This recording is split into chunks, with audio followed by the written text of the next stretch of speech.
이준석과 이낙연 간 구체적인 갈등 내용이 공개됐습니다. 역시나 이준석의 황당한 요구가 문제였습니다. 개혁신당 관계자는 오늘 KBS와의 통화에서 이준석 대표를 주축으로 한 기존 개혁신당 멤버들이 지지율을 끌어올리기 위해 이낙연 대표 측에 3가지 제안을 던졌지만 거절됐다고 밝혔습니다. 관계자에 따르면 첫째, 기존 개혁신당 인사들은 개혁신당 지도부 전원이 지역구 출마를 결의하고, 둘째, 당의 선거정책 홍보 캠페인은 이준석 대표가 공동정책위 의장과 함께 지휘할 것, 셋째로는 현재 논란이 되고 있는 인물들에 대해서 책임을 물을 것을 이낙연 대표 측에 제안했다고 합니다. 첫 번째 부분은 이낙연과 이준석 측이 어느 정도 합의를 이루었다고 하는데, 재밌게도 나머지는 양측 말이 다릅니다. 어제 언론에선 이준석이 이낙연에게 당의 정권을 요구했고, 정의당 출신 배복주에 대해 이낙연이 공개적으로 환영할 수 없다는 메시지를 내놓으라는 요구를 했다고 합니다.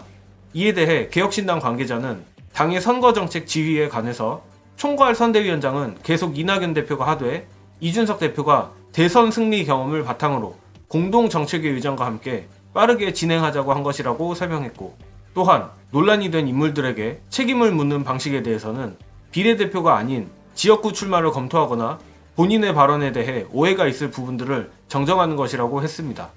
그러나 이낙연 측은 어제 보도와 똑같이 이러한 요구에 대해 이준석이 정권을 달라는 취지였고, 김만흠 공동정책위 의장과 상의하는 것은 공동지휘가 아니다라며 지도부를 허수아비로 만드는 것이라 주장했습니다. 아사리판도 이런 아사리판이 없는 것 같은데, 정당인으로서 할 수도 없고 해서는 안 되는 무리한 요구를 한 이준석도 한심하지만, 이를 언론에 바로 뿌려버리는 이낙연 측까지 정말 내부 총질러들의 대환장 파티가 벌어지고 있습니다. 설사 이준석이 지금처럼 개털이 된 상태가 아니라 가장 주가가 높을 때 이런 요구를 했다고 쳐도 대권병에 걸린 이낙연이 받을 리 만무한데, 이준석이 지금껏 혐오로 쌓아올린 정치자산이 고작 정당보조금 6억 원에 붕괴된 것을 보고 멘탈이 상당히 세게 나간 것 같습니다. 개혁신당 초기만 해도 당당했던 이준석이 요 며칠간 미천이 제대로 드러났는데, 이제라도 이준석이라는 개장수의 실체가 드러나 다행이라고 생각합니다. 관련하여 소탐대실하다 망한 이준석에 대한 논평 보시고 이어가겠습니다.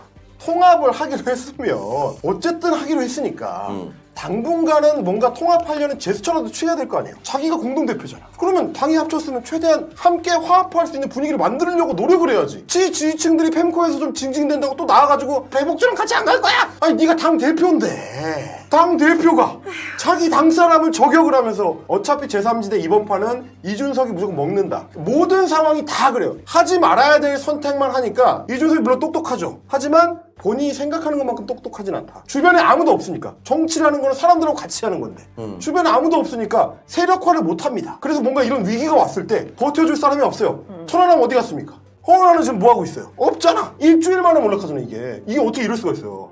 아무리 그래도 이준석이 나름대로 제1야당 대표를 그 30대에 했었던 사람인데 단 한 판에 이낙연한테 그냥 낼름 먹혀가지고. 반대로 오늘 10시에 예정됐던 기자회견을 취소한 이준석 대신 이낙연 측 김종민은 내일 기자간담회를 하기로 했습니다.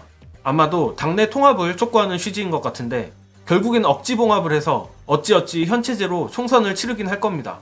만약 또 분당이 되면 양쪽이 회복 불가능한 타격을 받기 때문입니다.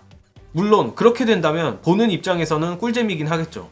총선이 가까워지고 개혁신당이 내분으로 쪼그라들며 총선 변수들이 다소 이상한 방식으로 소거되고 있는데, 이번 총선은 결국 민주당과 국민의힘 간 강대강 대결이 되는 모양입니다.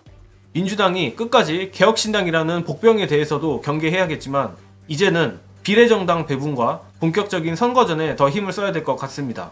저는 이만 물러가겠습니다. 시청해주신 여러분 감사합니다.